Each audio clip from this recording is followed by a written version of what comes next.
these 7 engines in the national infrastructure pipeline will be aligned with PM Gati Shakti framework.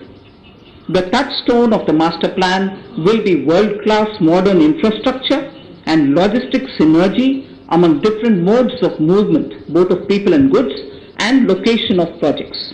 This will help raise the productivity and accelerate economic growth and development. Road transport. PM Gati Shakti Master Plan for expressways will be formulated in 22-23 to facilitate faster movement of people and goods.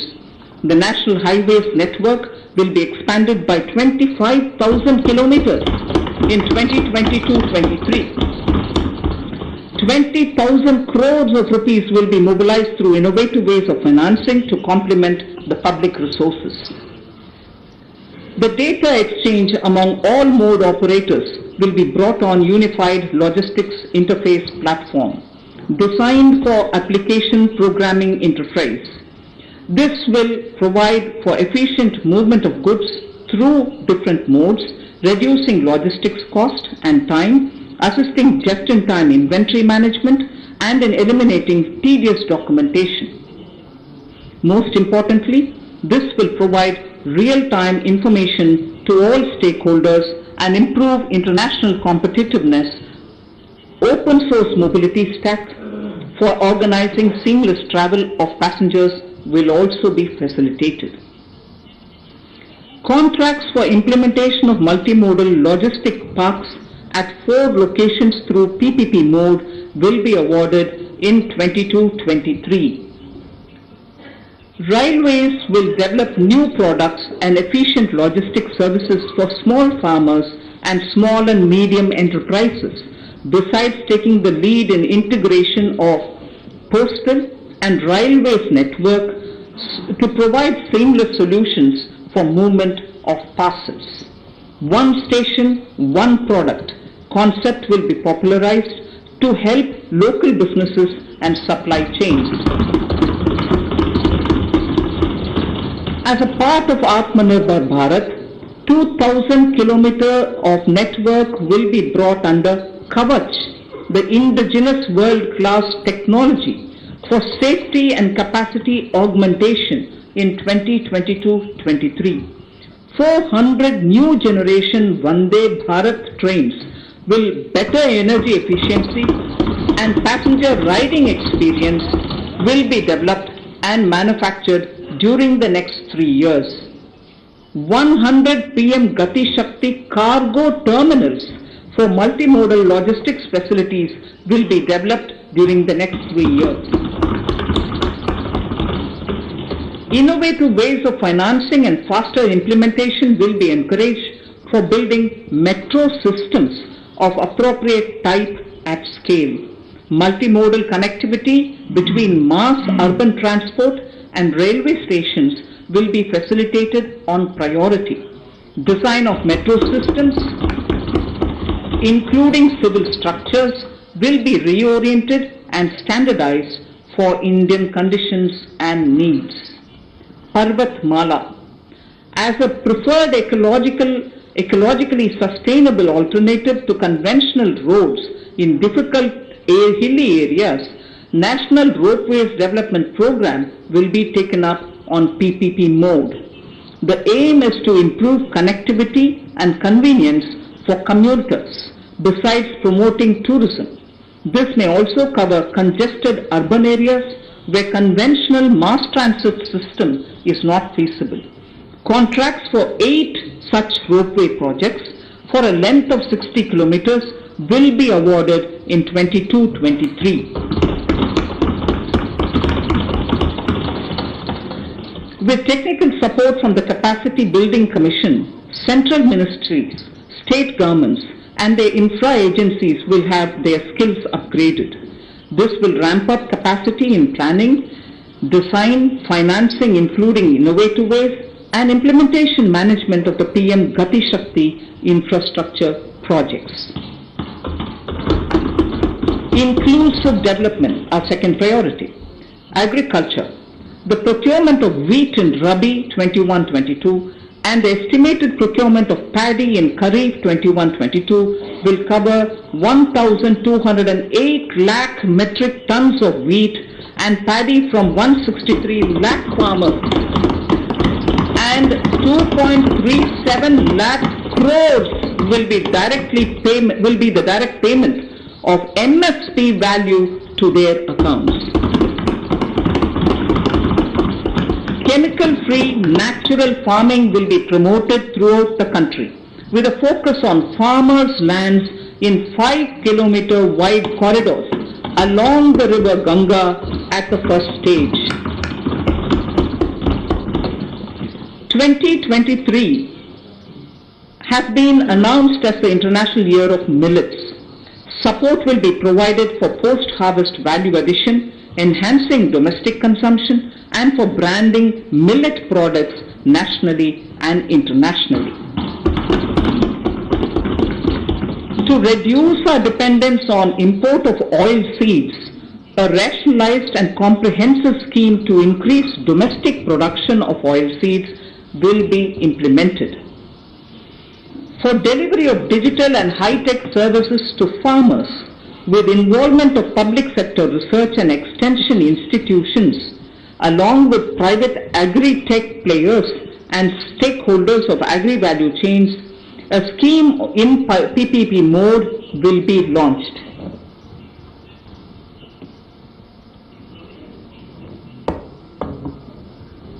Use of Kisan drones will be promoted for crop assessment, digitization of land records, spraying of insecticides and nutrients.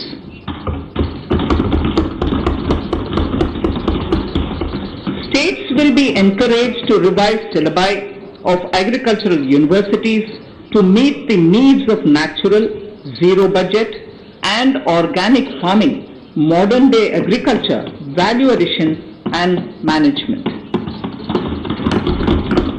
A fund with blended capital raised under the co-investment model will be facilitated through the NABARD.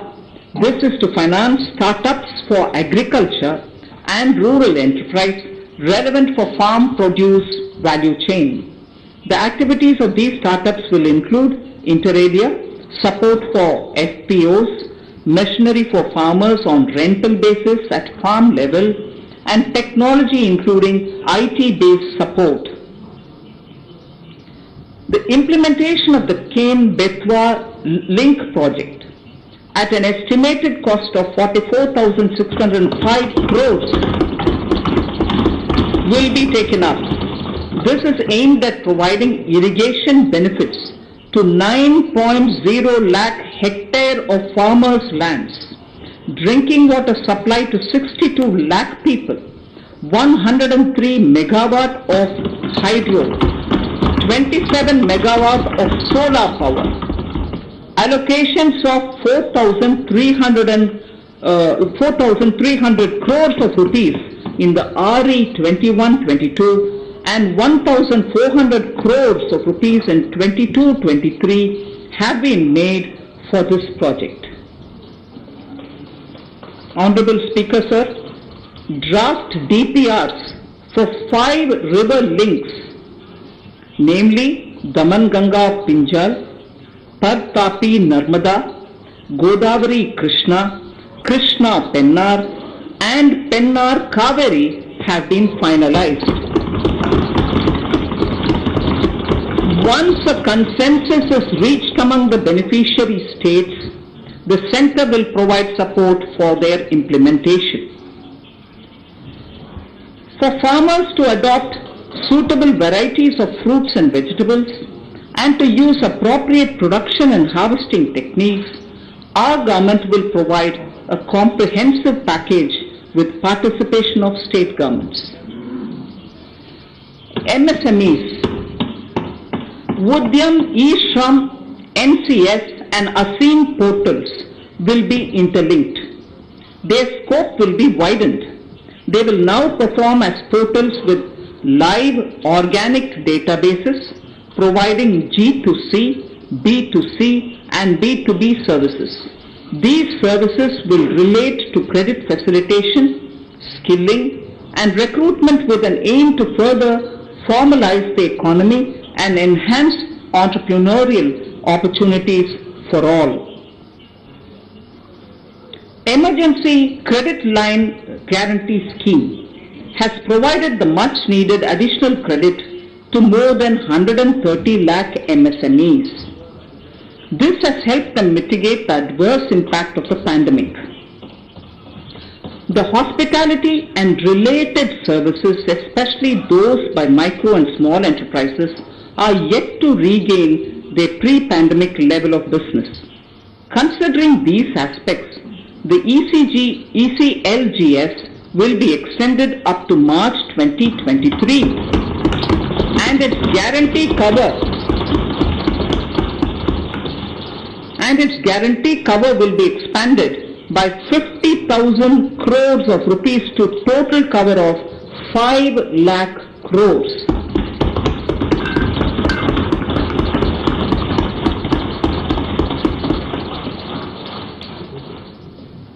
With the additional amount being earmarked exclusively for the hospitality and related sectors. Credit Guarantee Trust for Micro and Small Enterprises (CGTMSE) scheme will be revamped with required infusion of funds. This will facilitate additional credit of 2 lakh crore for micro and small enterprises and expand employment opportunities.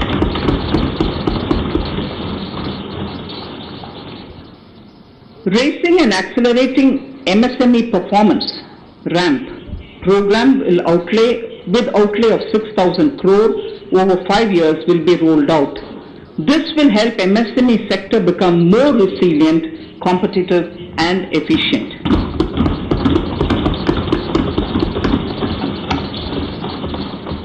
Skilling programs and partnership with the industry will be reoriented to promote continuous skilling avenues, sustainability and employability. The National Skill Qualification Framework will be aligned with dynamic industry needs. Digital ecosystem for skilling and livelihood, the Desh Stack e-portal, will be launched. This aims to empower citizens to skill, reskill or upskill through online training. It will also provide API-based trusted skill credentials, payment and discovery layers to find relevant jobs and entrepreneurial opportunities. Startups will be promoted to facilitate Drone Shakti through varied applications and for drone as a service.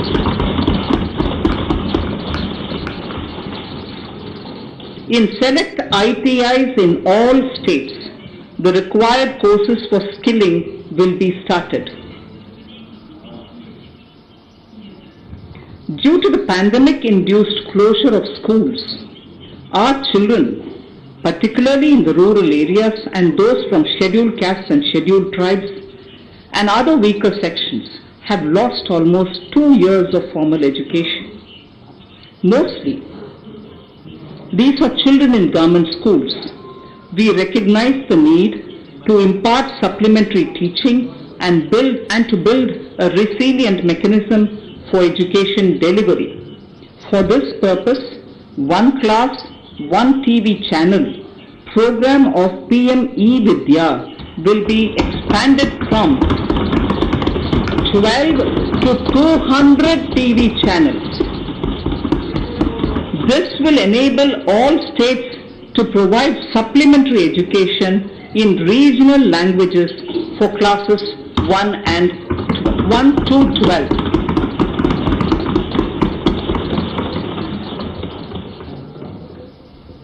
High quality e-content in all spoken languages will be developed for delivery via internet, mobile phones, TV and through radio and digital teachers. A competitive mechanism for development of quality e-content by the teachers will be set up to empower and equip them with digital tools of teaching and facilitate better learning outcomes. A digital university will be established to provide access to students across the country for world-class quality universal education with personalized learning experience at their doorsteps. This will be made available in different Indian languages and ICT formats. The university will be built on a networked hub and spoke model, with the hub building cutting-edge ICT expertise. The best public universities and institutions in the country will collaborate as a network of hub and spoke.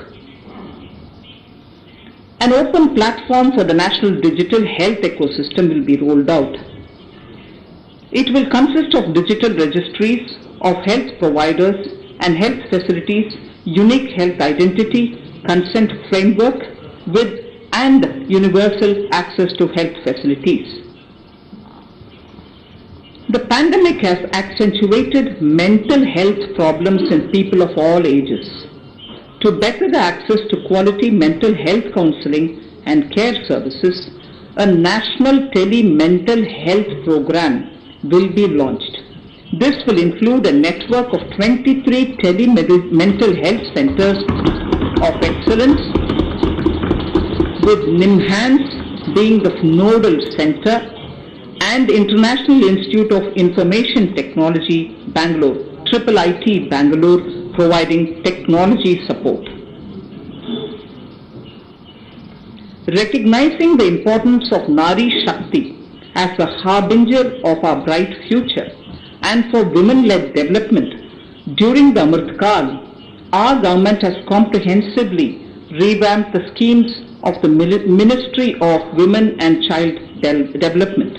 Accordingly, 3 schemes, namely Mission Shakti, Mission Vatsalya, Saksham Anganwadi and Poshan 2.0 were launched recently to provide integrated benefits to women and children. Saksham Anganwadis are a new generation Anganwadis that have better infrastructure and audio-visual aids, powered by clean energy and providing improved environment for early childhood development. 2 lakh Anganwadis will be upgraded under this scheme. Current coverage of Har Ghar Nal Se Jal is 8.7 crores. Of this, 5.5 crore households were provided tap water in last 2 years itself.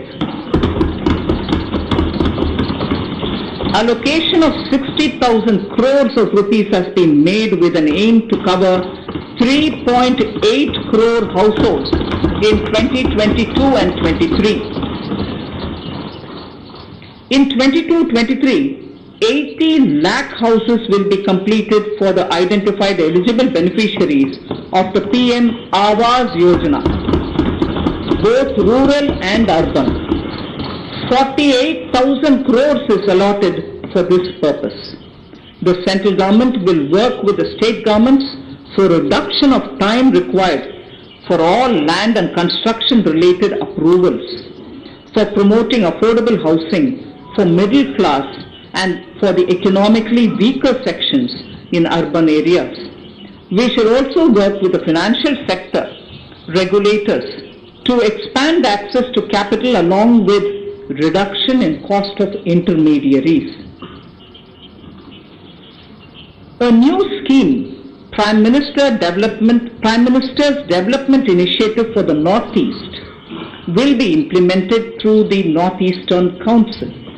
It will fund infrastructure in the spirit of PM Gati Shakti and social development projects based on felt needs of the Northeast. This will enable livelihood activities for youth and women, filling the gaps in various sectors. It will not be a substitute for existing central or state schemes. While the central ministries may also post their candidates' projects, priority will be given to those posted by the states. An initial allocation of 1,500 crores of rupees will be made, and the initial list of projects is given in Annexure 1 of my speech. Our vision to improve the quality of life of citizens in the most backward districts of the country through aspirational districts program has been translated into reality in a very short span of time. 95% of those 112 districts have made significant progress in key sectors such as health, nutrition, financial inclusion and basic infrastructure. They have surpassed even some of the state average values.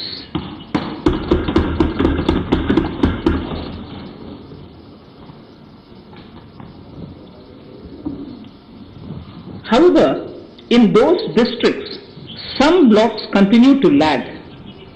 In 22-23, the program will focus on such blocks in those districts. Border villages with sparse population, limited connectivity and infrastructure often get left out from the development gains. Such villages on the northern border will be covered under a new Vibrant Villages program.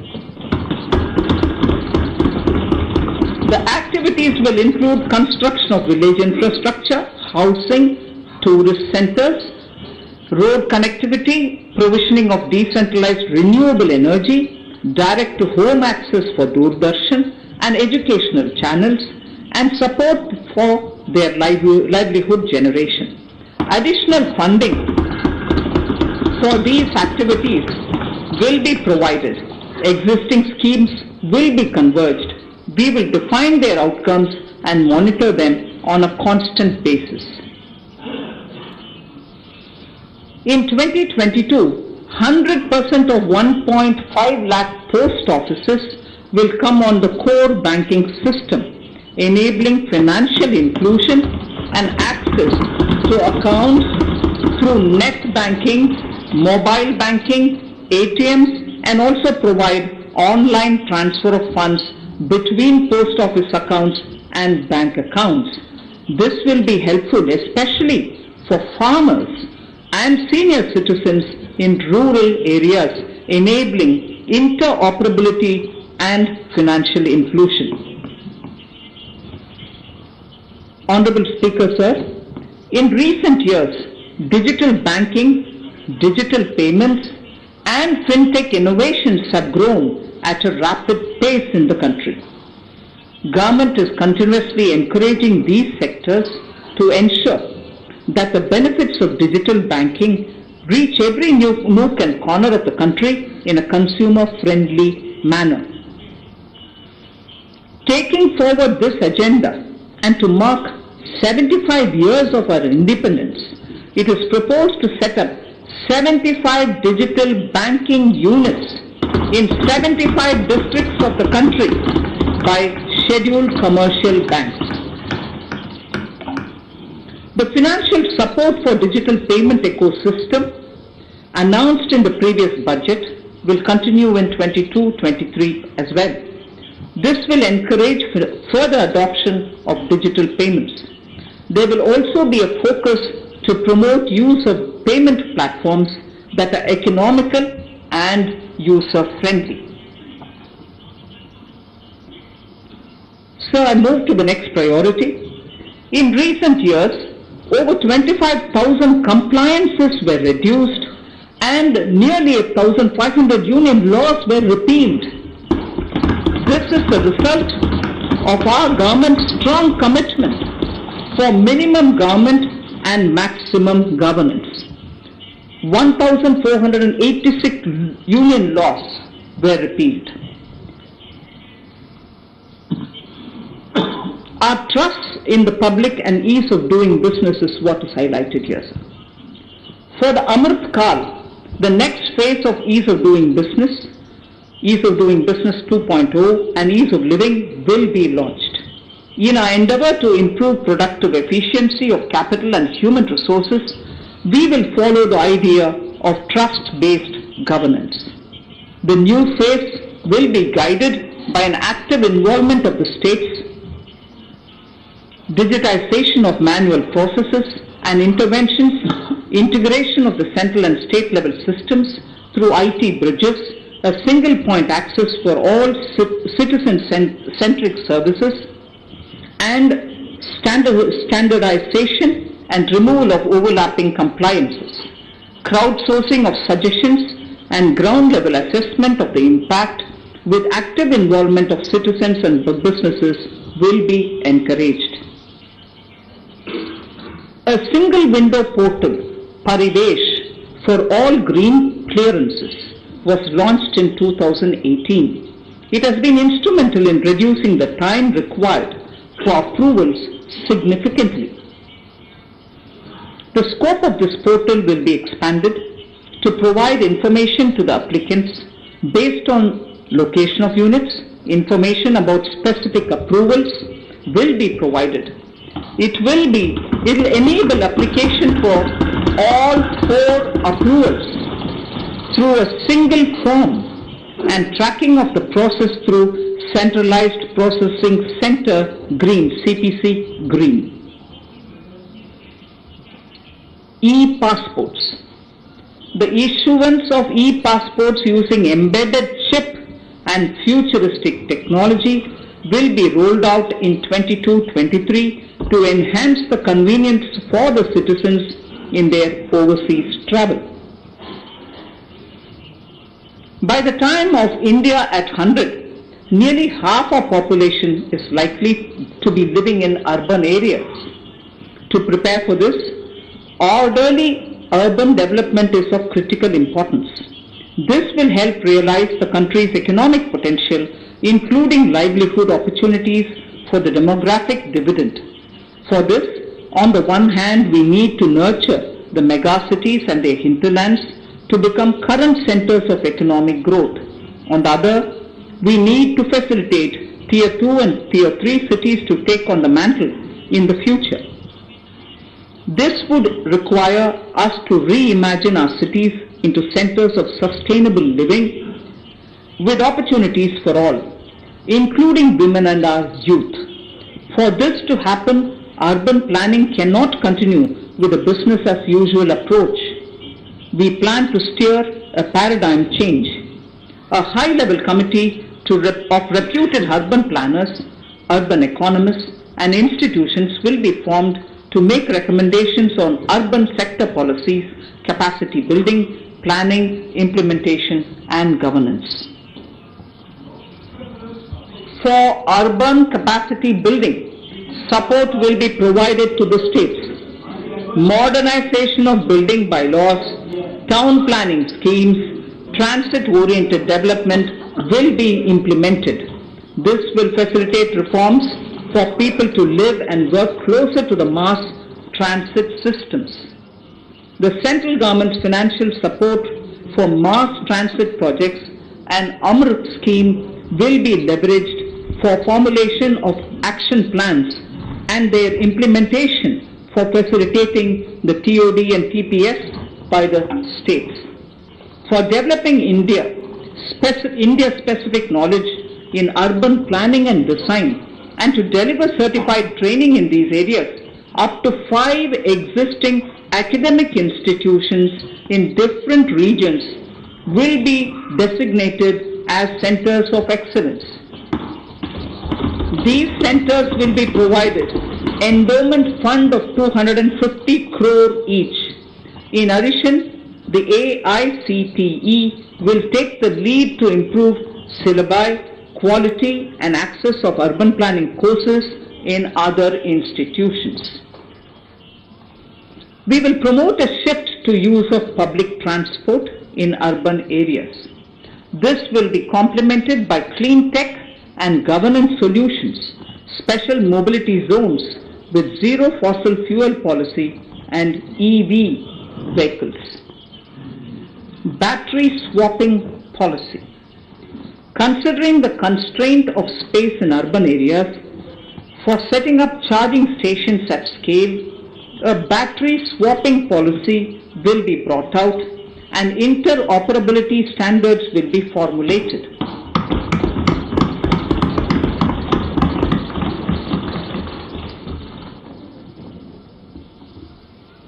The private sector will be encouraged to develop sustainable and innovative business models for battery or energy as a service.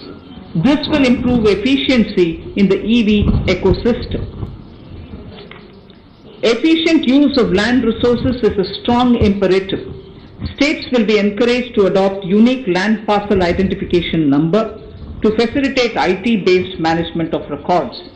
The facility for transliteration of land records across any of the Schedule 8 languages will also be rolled out.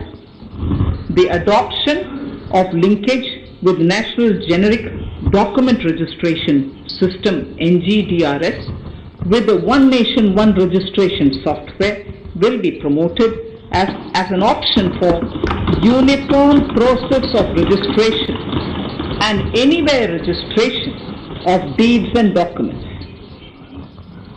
Necessary amendments in the code IBC will be carried out to enhance the efficiency of the resolution process and facilitate cross-border insolvency resolution.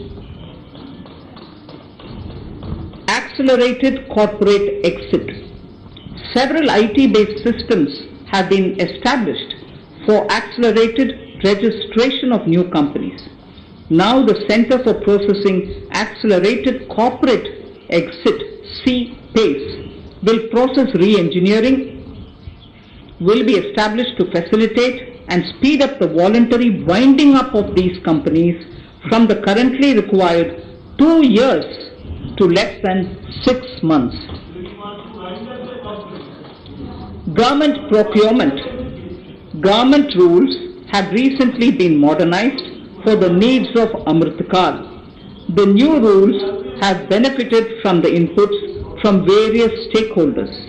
The modernized rules allow use of transparent quality criteria besides cost and evaluation of complex tenders.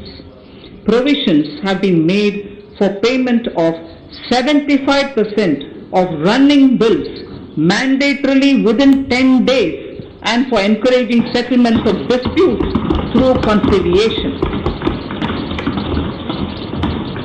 As a further step to enhance transparency and to reduce delays in payments, a completely paperless, end-to-end online e-bill system will be launched for use by all central ministries for their procurements. The system will enable the suppliers and contractors to submit online their digitally signed bills and claims and track their status from anywhere. To reduce indirect cost for suppliers and work contractors, the use of surety bonds as a substitute for bank guarantee will be made acceptable in government procurements. Business such as gold imports may also find this useful. IRDAI, insurance regulator, has given the framework for issue of surety bonds by insurance companies. AVGC Promotion Task Force. The animation, visual effects, gaming and comic, the AVGC sector, offers immense potential to employ youth. An AVGC Promotion Task Force with all stakeholders will be set up to recommend ways to realize this and build domestic capacity for serving our markets and the global demand. Telecom sector. Telecommunications in general and 5G technology in particular can enable growth and offer job opportunities. Required spectrum auctions will be conducted in 2022 to facilitate rollout of 5G mobile services within 2022-23 by private telecom providers. A scheme for design-led manufacturing will be launched to build a strong ecosystem for 5G as part of the production-linked incentive scheme. To To enable affordable broadband and mobile service proliferation in rural and remote areas, 5% of annual collections under the Universal Service Obligation Fund will be allocated. This will provide and this will promote R&D and commercialization of technologies and solutions. Our vision is that all villages and their residents should have the same access to e-services, will be made communication facilities, and digital resources as urban areas, and they may also find this useful. The contract for laying optical fiber in all villages, including remote areas, will be awarded under the BharatNet project to PPP in areas and they may also find this. Completion is expected in 2025.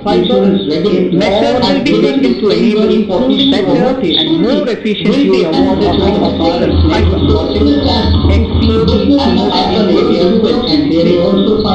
Completion is expected in 2025. Measures will be taken to enable better and more efficient use of special economic growth act will be replaced with the use of legislation that will enable the state to become partners in development of enterprise and service hubs. This will cover all large existing and new industrial entities to optimally utilize available infrastructure and enhance public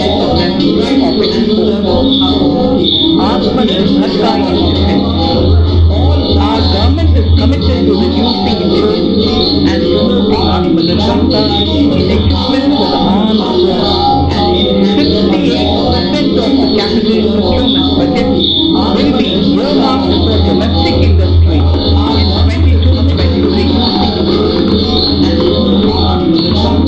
After promise of 58% in 21-22. Defense R&D will be opened up for industry, startups and academia, with 25% of defense R&D budget earmarked procurement. Business as private industry will be encouraged to take up design and development of military platforms and equipment in collaboration with DRDO and other organizations through SPV models.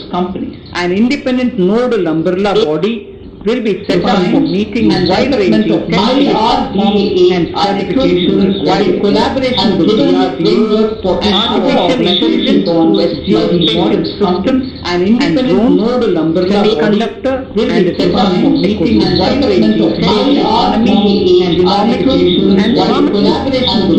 Green energy and clean utility have immense potential to enhance sustainable semiconductor at scale and modernize. They provide employment opportunities for our youth and make Indian industry more efficient and competitive.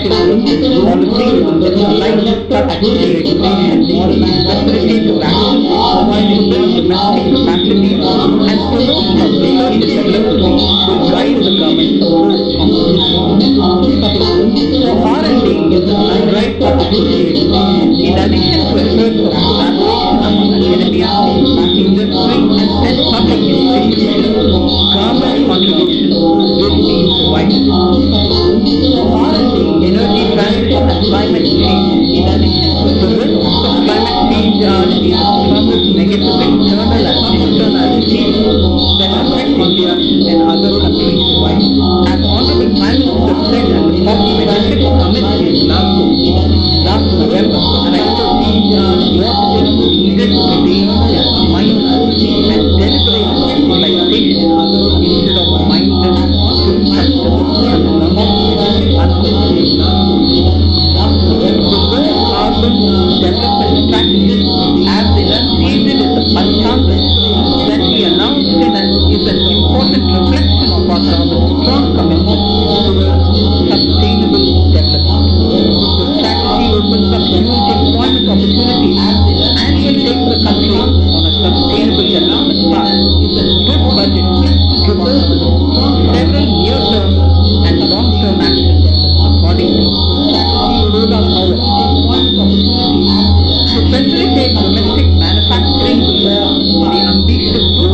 into chemicals required for the industry will be set up to evolve technical and financial viability. The policies and required legislative changes to promote agroforestry and private forestry will be brought in. In addition, financial support will be provided to farmers belonging to scheduled castes and scheduled tribes who want to take up agroforestry. Honorable Speaker, I now move to the fourth priority, financing of investment. Capital investment holds the key to speedy and sustainable economic revival and consolidation through its multiplier effect. Capital investment also helps in creating employment opportunities, induced enhanced demand for manufactured inputs from large industries and MSMEs, services from professionals, and helps farmers through better agri-infrastructure. The economy has shown strong resilience to come out of the effects of the pandemic with high growth. However, we need to sustain that level to make up for the setbacks of 2020-2021. As outlined in para 5 earlier, the virtuous cycle of investment requires public investment to crowd in private investment. At this stage, private investments seem to require that support to rise to their potential and to the needs of the economy. Public investment must continue to take the lead and prime the private investment and demand in 2022-23. Considering the above imperatives, the outlay for capital expenditure in the union budget is once again being stepped up sharply by 35.4% from 5.54 lakh crores is estimated at 10.68 lakh crores in 22-23, which will be about 4.1% of the GDP. Green bonds. As a part of the government's